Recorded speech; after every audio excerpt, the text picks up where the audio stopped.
ఫిబ్రవరిలోనే భానుడి భగభగలు మొదలయ్యాయి. నెల రోజుల ముందే సూర్యుడు ఠారెత్తిస్తున్నాడు. రోజురోజుకి పెరుగుతున్న ఉష్ణతాపం పెరుగుతుండటంతో శివరాత్రికి ముందే ఎండలు హడలెత్తిస్తున్నాయి. మండే ఎండలు అప్పుడే ప్రజలకు చుక్కలు చూపిస్తున్నాయి.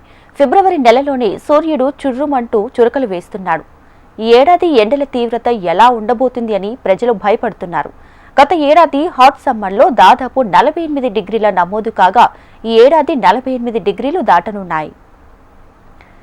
ఎండాకాలం మొదలు కాకముందే ఎండలు దంచికొట్టడానికి కారణం మితిమీరిన పట్టినీకరణ, ఇంధన వినియోగం, గ్లోబల్ వార్మింగ్ కి ప్రధాన కారణాలంటున్నారు నిపుణులు.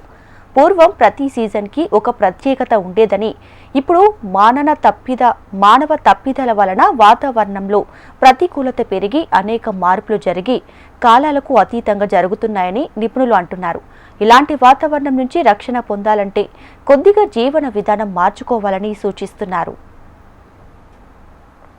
పట్టణీకరణ పెరుగుతున్న నేపథ్యంలో భవన నిర్మాణాల శైలిలో మార్పులు చేసుకోవాలని సూచిస్తున్నారు. అలాగే ఏసీల వాడకం తగ్గించాలని, గ్రీన్ వాల్స్ డిజైన్ చేసుకోవాలని చెప్తున్నారు. ముఖ్యంగా సూర్యరశ్మి తక్కువగా గ్రహించే బిల్డింగ్ మెటీరియల్ అందుబాటులో వస్తున్నాయని, మన గృహ నిర్మాణంలో చిన్న చిన్న మార్పులు చేయడంతో పాటు జీవన శైలిని కూడా కొద్దిగా మార్చుకోవాలని సూచిస్తున్నారు.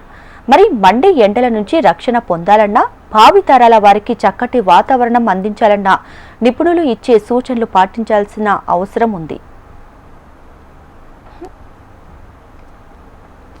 ఇక మారుతున్న కాలాలపై, ఎండల నుంచి రక్షణపై Andhra university environmental professor Uday Bhaskar రెడ్డితో మా ప్రతినిధి అనురాధ ఫేస్ టు ఫేస్. ఫిబ్రవరి నెలలోనే ఉష్ణోగ్రతలు టారెత్తిస్తున్నాయి. ముఖ్యంగా రోజు రోజుకి కూడా భూతాపం పెరుగుతూ ఉన్న నేపథ్యంలో హీట్ అనేది చాలా ఎక్కువగా పెరిగిపోతుంది. మరి హీట్ జనరేషన్ అనేది తగ్గించుకోవాలి అని అంటే ఎలాంటి జాగ్రత్తలు తీసుకోవాలి, మరి నిపుణులు ఏం చెప్తున్నారు, దీనికి సంబంధించి ఏయుబి రెడ్డి గారు ప్రస్తుతం నాతో ఎన్విరాన్మెంటల్ ప్రొఫెసర్ రెడ్డి గారు ఉన్నారు. వారితో ఒకసారి మాట్లాడదాం. సార్, ఇప్పుడు మీరు చెప్తున్నట్లుగా ఈ ఏదైతే మొత్తం భూతాపం అంతా కూడా అంటే భూమి మీద ఉష్ణోగ్రతల శాతం అనేది పెరిగిపోతూ ఉంది. ఫిబ్రవరి నెలలోనే ఎండల తీవ్రత చాలా విపరీతంగా ఉంది. టెంపరేచర్స్ దాదాపుగా 35 డిగ్రీలు దాటుతున్నాయి. ఈ పరిస్థితుల్లో అసలు వాతావరణంలో వస్తున్న మార్పులు ఏంటి? ఇలాంటి భూతాపం నుంచి ప్రజలు రేపు భవిష్యత్తులో వచ్చే తరాలు రక్షించుకోవాలంటే ఎలాంటి జాగ్రత్తలు తీసుకోవాలి, మీరేం చెప్తారు? ఈ గ్లోబల్ వార్మింగ్ అనేటువంటి దీనివలన మనకి ఉష్ణోగ్రతలు పెరిగిపోతూ ఉన్నాయి భూమి మీద. ఎల్నినో అని, లేకపోతే లానినా అని చెప్పేసి ఇలాంటి వాటి వల్ల, లేకపోతేనేమో ఓషానిక్ సర్క్యులేషన్ ప్యాటర్న్లో చేంజ్ వచ్చేసి కొంత ఫ్లక్చుయేషన్స్ ఉంటాయి. కానీ ఓవరాల్గా టెంపరేచర్స్ పెరుగుతున్నాయి. గత 2023-24 కంటే ఈ 2025 ఇప్పుడు లానినా అనేటువంటి దాని యొక్క ఇంపాక్ట్ వల్ల కొంచెం అంతకు ముందు కంటే కూడాను ఉష్ణోగ్రతలు కొంచెం తగ్గి కాస్త మనల్ని సుఖపెట్టవచ్చేమో అనుకుంటున్నాను. ఒకటి, ఆల్రెడీ మనం కన్స్ట్రక్ట్ చేసుకున్న తర్వాత ఇప్పుడు మనం పెద్దగా తీసుకోవాల్సినటువంటి ఇది లేవు. టు బీ కన్స్ట్రక్టెడ్ హౌసెస్కి మట్టికి కొన్ని ప్రికాషన్స్ తీసుకోవాలి. ఆ బిల్డింగ్ మెటీరియల్స్ ఎలా ఉండాలంటే ఉష్ణోగ్రతని అబ్జర్వ్ చేసేటట్టుగా ఉండకూడదు, అది ఎక్కువగా రిఫ్లెక్ట్ చేసేట్టుగా ఉండాలి. అంటే దీన్ని ఏమంటారంటే ఆల్బిడో అంటారు. ఆల్బిడో అంటే ద రిఫ్లెక్టివిటీ. సోలార్ రేడియేషన్ని రిఫ్లెక్ట్ చేసేది 0 నుంచి 100 దాకా ఉంటుంది. 0 నుంచి 100 దాకా ఉన్నటువంటి అసలుకి ఏమీ రిఫ్లెక్ట్ చేయలేదు అనుకోండి, సోలార్ ఎనర్జీని అలాగా అబ్జర్వ్ చేసుకుని అలా ఉండిపోయింది అనుకోండి, దాన్ని 0 అంటారు, ఆల్బిడో. అదే కనుక 100%ని రిఫ్లెక్ట్ చేసింది అనుకోండి, 100% రిఫ్లెక్ట్ చేయడం అంటే ఫర్ ఎగ్జాంపుల్ మీకు ఐస్ క్యాప్స్ ఉన్నాయి, అక్కడ దాని మీద పడ్డటువంటి సోలార్ రేస్ అన్నీ కూడాను ఏం అబ్జర్వ్ కాకుండా రిఫ్లెక్ట్ అయిపోతాయి 100. అలాగానే ఇంకా వైట్ పెయింట్లో కూడా అంతే.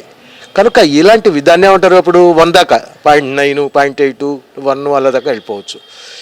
మనం ఈ బిల్డింగ్ మెటీరియల్స్ అన్నీ కూడా ఈ యొక్క రిఫ్లెక్టివిటీ ఎక్కువగా ఉండాలి, అబ్జార్బెన్స్ తక్కువగా ఉండాలి. ఇలాంటి మెటీరియల్స్ చూజ్ చేసుకోవాలి.